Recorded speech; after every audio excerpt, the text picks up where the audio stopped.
We do have a second game, I believe. I think. Oh yeah, we already had that ready. It is a game between P Blacks 10Q and Sweisner 10Q. So just barely on the line. Almost doesn't qualify as a WHQ game, but it does.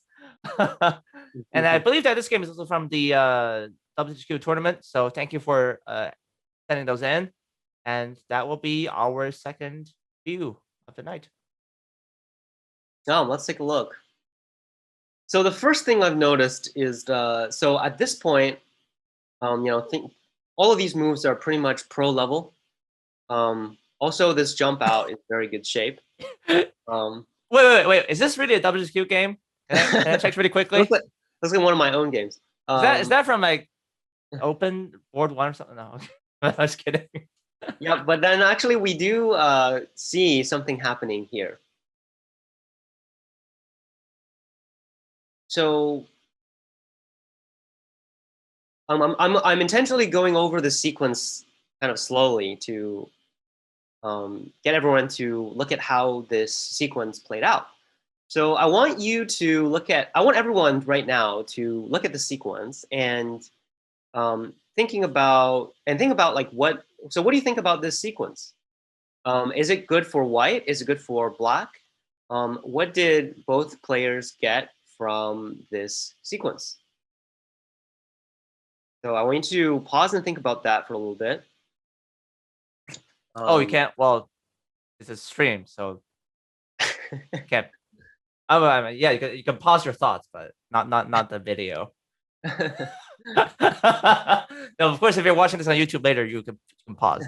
We do post all these things on AJ YouTube eventually. Yeah, so I mean, I think I see a lot of good reasons in the chat again. It's a reverse Oreo.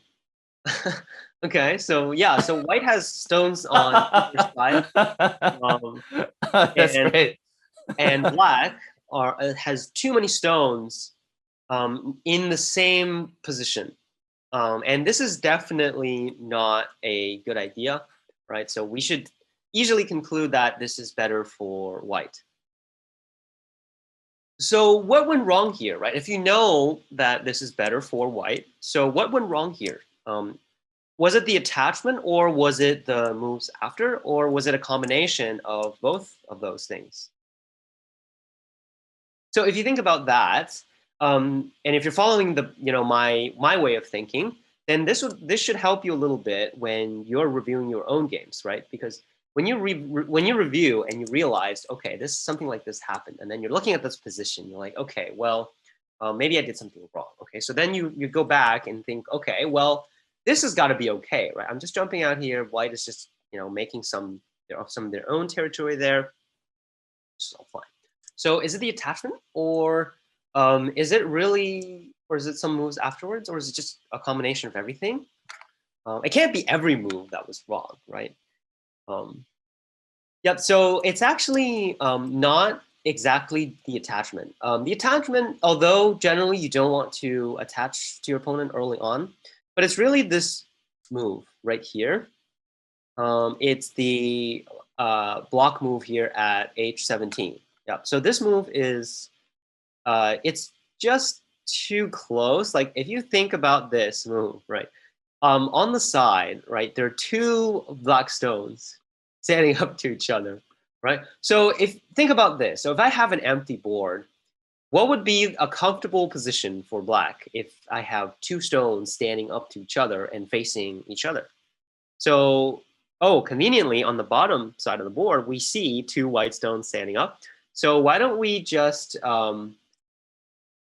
start placing white stones? So what do you think is a good position for white if white has this bottom left and you just want to put any two stones like in this position? So would you put it like at the L line? Would you put it even further? Would you put it here?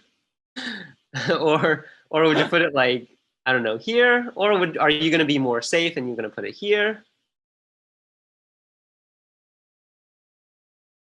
Yeah, I think this depends on personality. Yeah, I'm pretty greedy, so I would. Well, okay, yeah, not the T line. But actually, what if you plays two stones at Q3 and P4? That'd be pretty good too, right? Yeah, I mean, so yeah.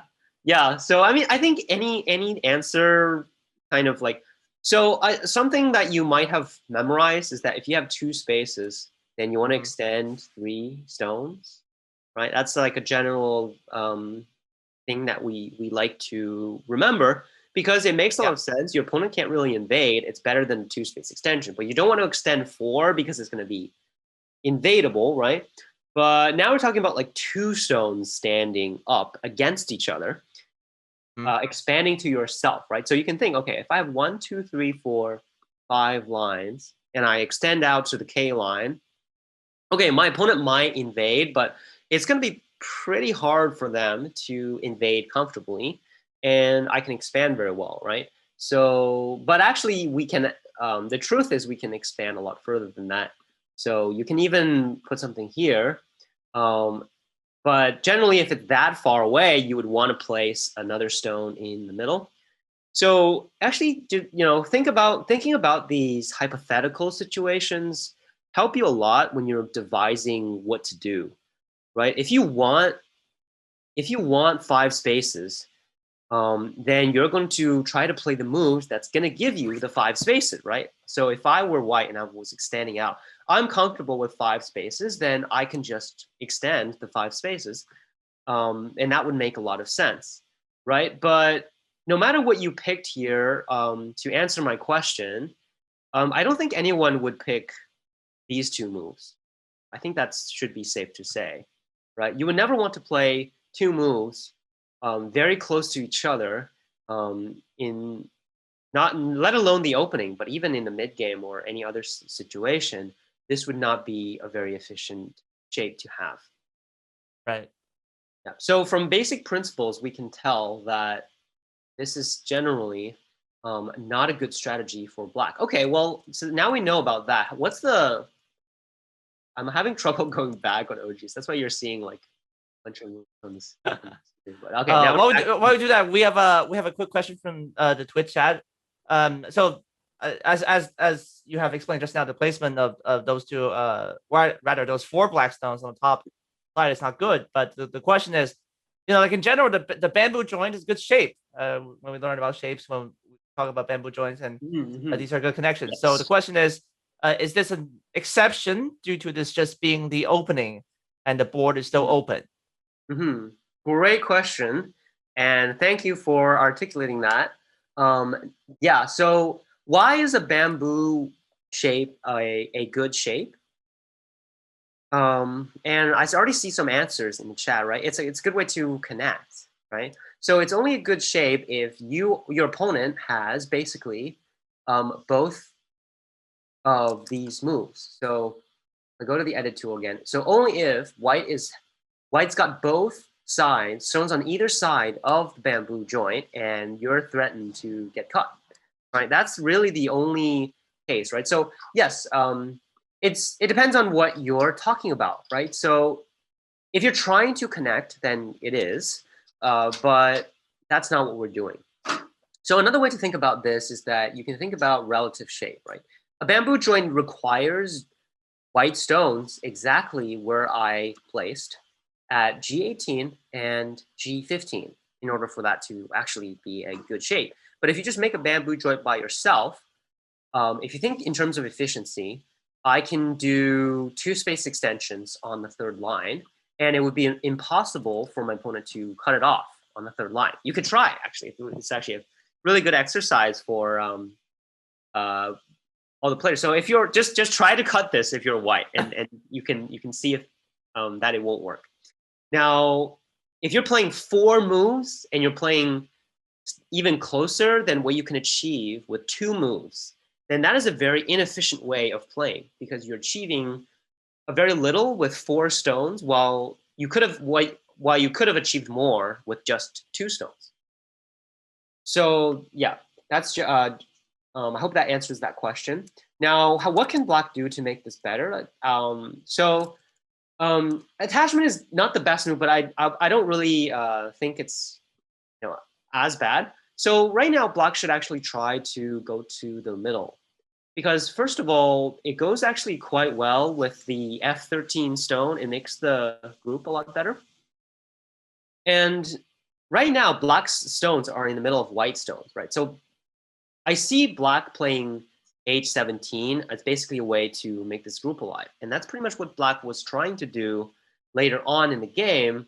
But you can see that this way of doing the same thing is going to be better, right? Because black has much more space to make the eye space, and black is going towards the center and achieving more value with the same amount of moves.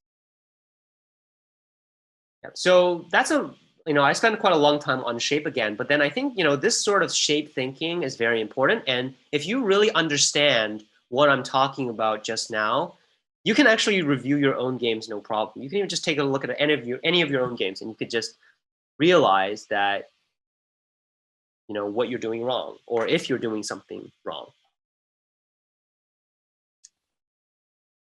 I realize that I'm talking so much that I'm not even giving Stephen a chance. What do you think? What do you think about this lower right side? So basically, black defended, and then white took this P16 move, and then black took side. So what do you think about this exchange? Oh, the P16 Yeah. and Q16 exchange. Yeah. Well, I can see that White's trying to make an effort to convert some of that potential, because White got a wall after all, to potential territory. So I can see that White's making an obvious gesture to make some points in that area. I do imagine that Black will be pretty happy with this though, because it does help Black solidify, especially the top right corner, and Yeah. just seems like Black's faster at the moment. Definitely. And yeah, I completely agree with that. So, if you think about the efficiency here, this is the second main point I wanted to make with this game, actually. The first point being the shape and an efficiency idea. This is sort of related, but it's really an optical illusion. A lot of the time, it looks like you're making a lot of territory. But in the end, it's actually not. And see if you can follow my line of reasoning here. So if I give you some options, so I'll put P16 as one of them, and I'll put maybe E18 as one of them. Maybe I'll put a corner approach as one of them. Maybe I'll put this extension as one of them. And maybe I will put, let's say, this move as another one. Okay, maybe I'll just simplify things. Let's just do 4 options. So which of these do you think is the best out of A, B, C, and D?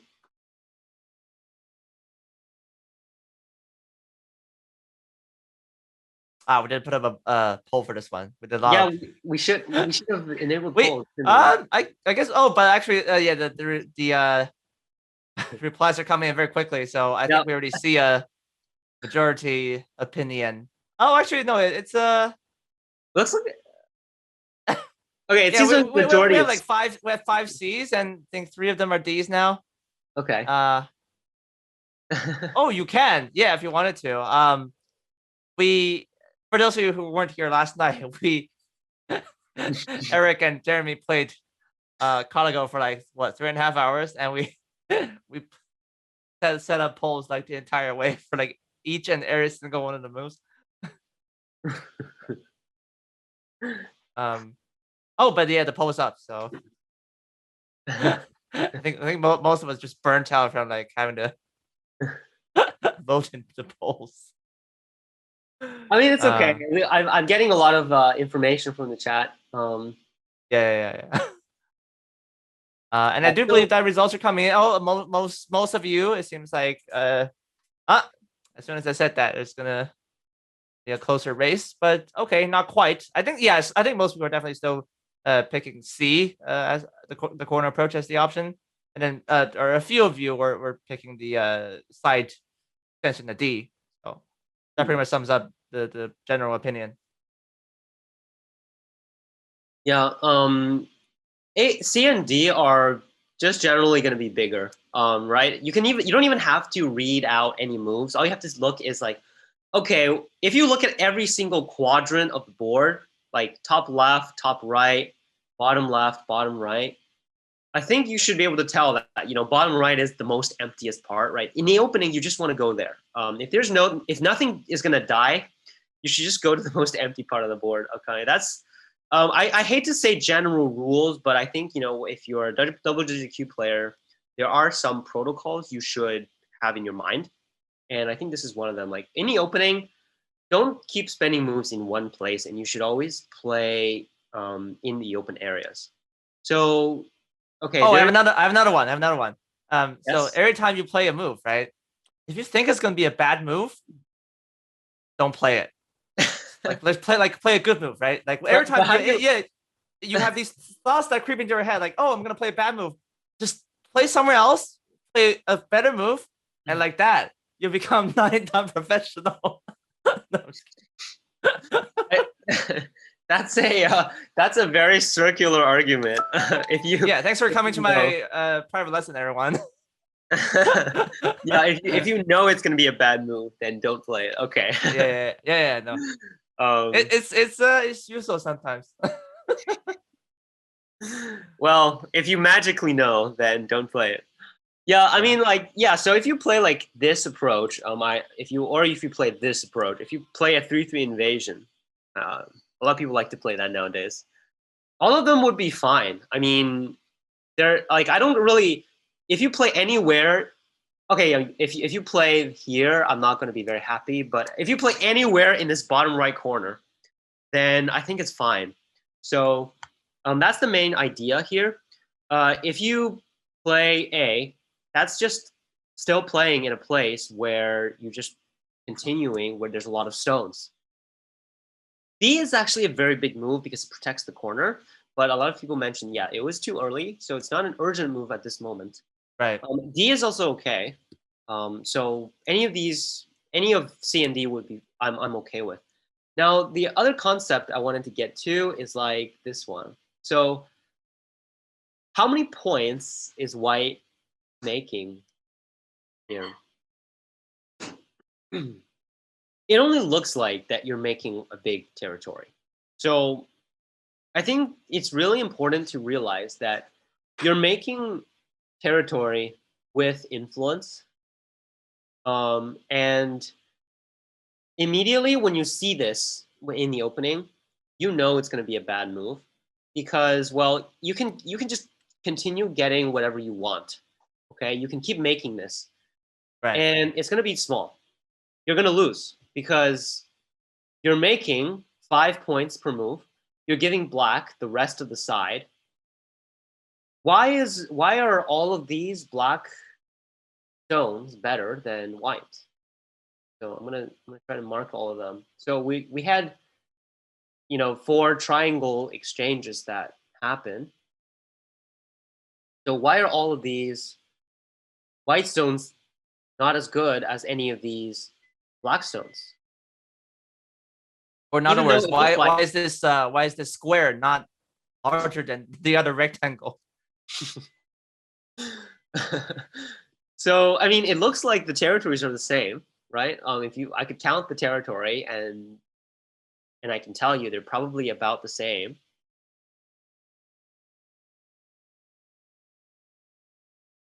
So the idea here is efficiency again. And I like to touch on this concept a lot because I honestly don't think all the Go players, no matter what level you are, people just don't pay enough attention to this. So look at how many stones white is using to make the same amount of territory, right? So if you just count the number of stones, so now I'm going to get rid of the markings and I'm going to mark all of the white stones that white used to make this territory, right? Black used the square stones to make the right side and upper right corner into territory. So it's not hard to see that white had probably double the amount of stones as black did. Right?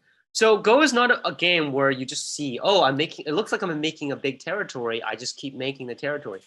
No, actually, Go is a game about efficiency. If I play the same amount of moves as my opponent, how am I supposed to win? Why am I winning the game? Well, it's because I'm doing more with each stone than my opponent, right?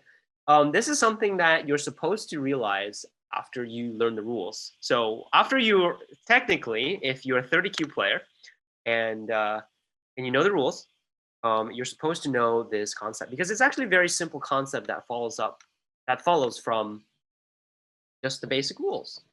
And it's a concept that even top amateur players don't think enough about. And it's just some basic efficiency things. So if you think more about this kind of concepts, you're going to be a way stronger player. And I think that, this concept is going to be a relevant concept no matter where you are in your path to get stronger. So definitely keep that in mind. So a lot of territories, so just to summarize, a lot of territories look big, but they're actually not because you're spending way more moves than your opponent to make the same territory. So you should never make territory with influence, and you should always attack with influence. So in this case, white should just stop playing here and then just approach the corner and just extend out and just continue the opening. White should try to attack the corner to maybe escape or something. If the best way to benefit from this type of influence is to attack using. And in the interest of time, I guess I'm going to skip ahead a little bit. Feel free to let me know if you have any questions about the two main concepts that we talked about in the beginning. Now, Seems like a rather peaceful game at the yes, end. yes, rather Wow. peaceful game. All right. This is nice for a change. I was so stressful when I well actually I play at a real Go League in Beijing because we have in person stuff, and every time we get to the end it's always so nerve-wracking that I just couldn't I couldn't wrap my head around it. It's so crazy. And I mean even this is even for me, like I'm we have like 10 players on each team, right? I'm on like board 8 or 9 or 10 if I get to play, that is. So imagine that. Um, and then it's always so yeah, there's always like so much fighting, right? Especially towards the end game. Yeah, But when you have a fight, the game gets a lot harder to talk about. Yes, definitely. yeah. So I'm just thinking, oh, if I can only go, let's play like this. Yeah, No, of course that's not gonna happen at high level because everyone's gonna battle for these points, right? So go yeah. like because you're competing for territory, you have all these fights that come up, and that is also part of the game. Of course, in this case, not that much fighting. Hmm.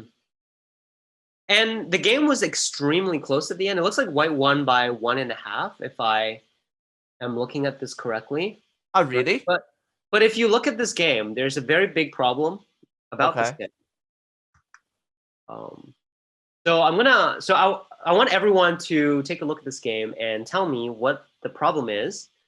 And I'm gonna answer some of the questions that I see in the chat about influence. So um, I think the problem with this game is that there are not enough death stones. there's not enough dead stones. It's not suitable for Twitch.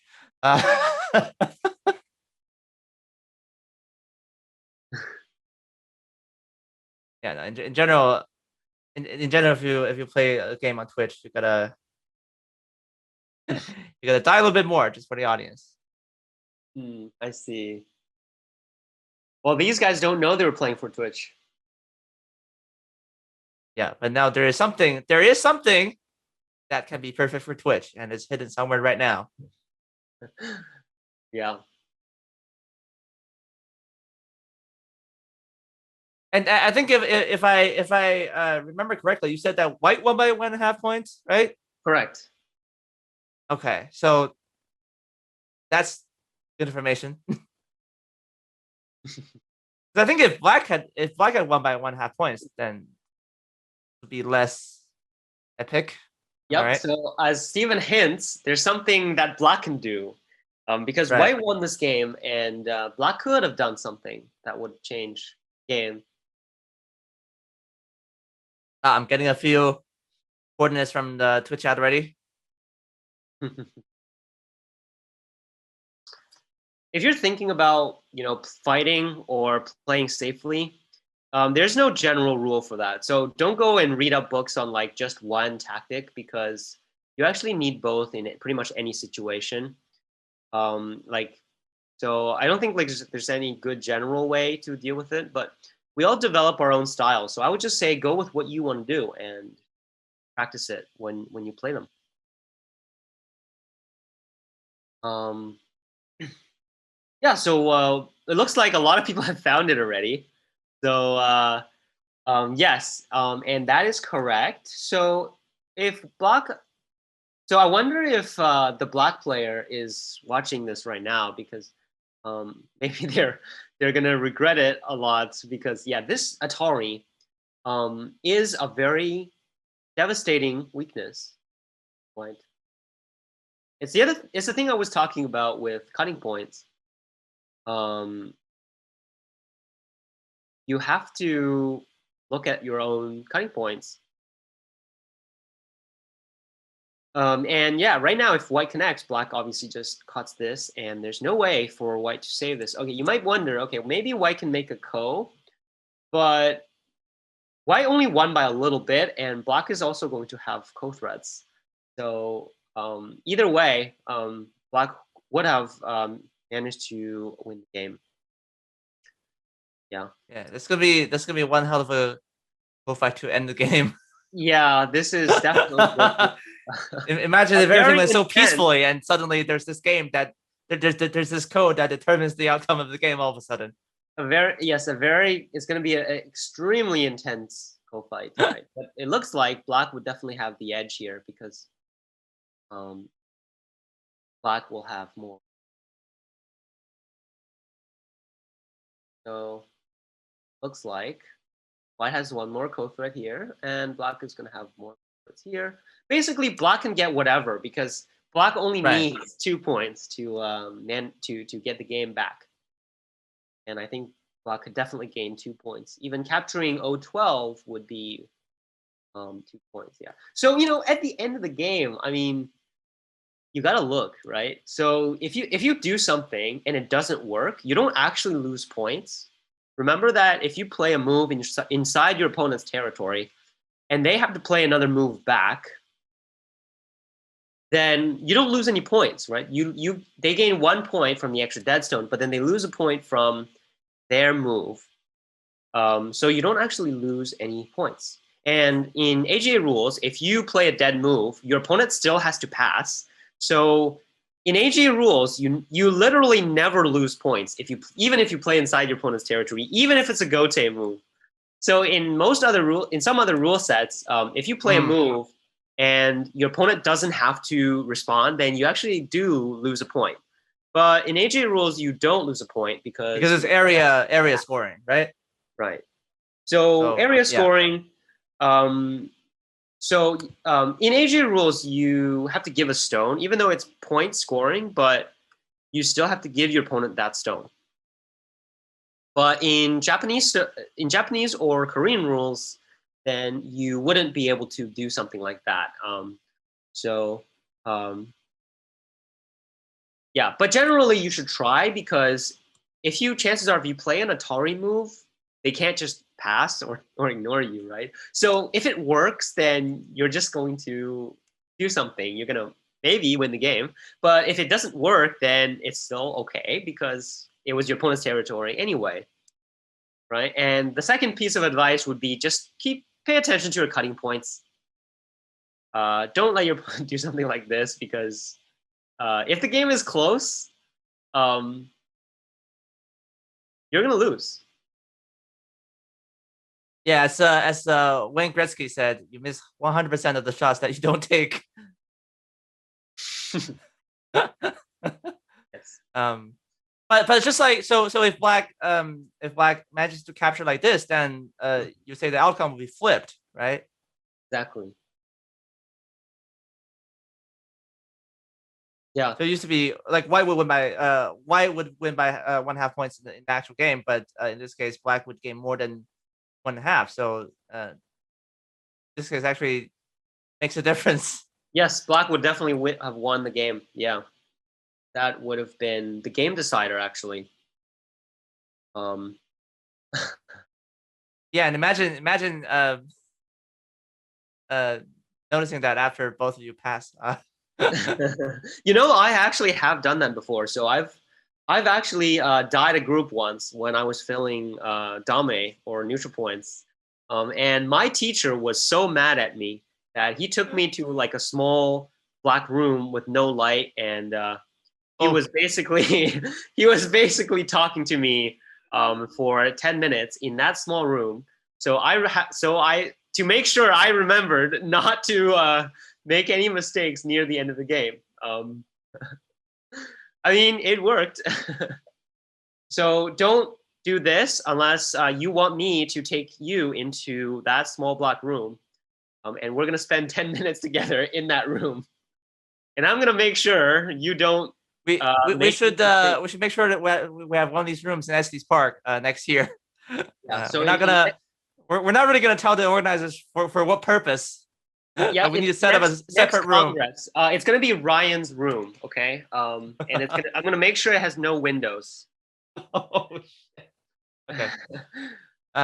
Yeah, that's rough. I will Okay, take yeah. reports from people. So for everyone watching this right now, if you know the other person is watching, then if you see them make that mistake, you can report them, and I will take them to the room. Oh, light switch. That's gonna be that's gonna be a little bit harder to find a room without a light switch. But I will definitely try. There'll be cabins around. Don't worry, we'll find somewhere. Um, yeah, there's or just a very quiet area around the YMCA. We'll Yeah. definitely find a place. Unscrew the light bulbs. Yeah. Yes. And what's And interesting about this is that white actually protected here, but white kind of protected in the wrong area. Yeah. So this type of stuff is a really good example of reading, right? So you should always find ways to improve your reading, because improving your reading pretty much helps you in every stage of the game. So always go and do those life and death problems. They will benefit you a lot. Yeah, they're very boring, but they're very good. what we're talking about, they're not boring. I have the Sumego challenge. Uh, they're not Yeah. boring. Hey, please don't think they're boring, right? I feel like no, I mean, I feel like a lot of people when I tell them to do life and death problems, they always find excuses not to do them. Yeah, I think like Oh yeah. if you're a Dan player, you generally find it more fun. But it's really it's a lot harder to get Q players to do life and death problems, I feel. That is true. I mean, you do only develop a constant habit of practicing after, in general, like after you've gotten into the game a little bit, right? You tend to have I I guess have a think stronger desire of um working through like hard yeah. problems, right? So To I personally take a lot of joy in like working through a lot of life and death problems. But you actually kind of have to find that. Like it doesn't appear at the start. You have to work through enough problems to kind of get that. Um, I mean, yeah. So I'm kind of just coming from like a general Q player kind of point of view. Um, but yeah. yeah, that and can be useful, right? Sometimes when you've memorized something from a Sumego that you've did, and if imagine if you apply that to a real game, then it could you would feel really good about it. I promise you, you'll feel really good about it. It's um Yeah.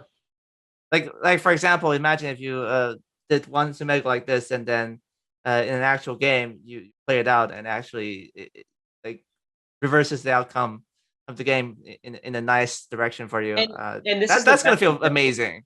This is the best example, isn't it? Yeah.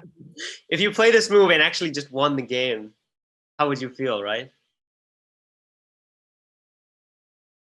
Yeah. So of course we didn't expect this. I didn't inspect the SGF files so closely, but now that we've chosen it, it's actually turned out to be one of the best lessons we have for all of you viewers out there.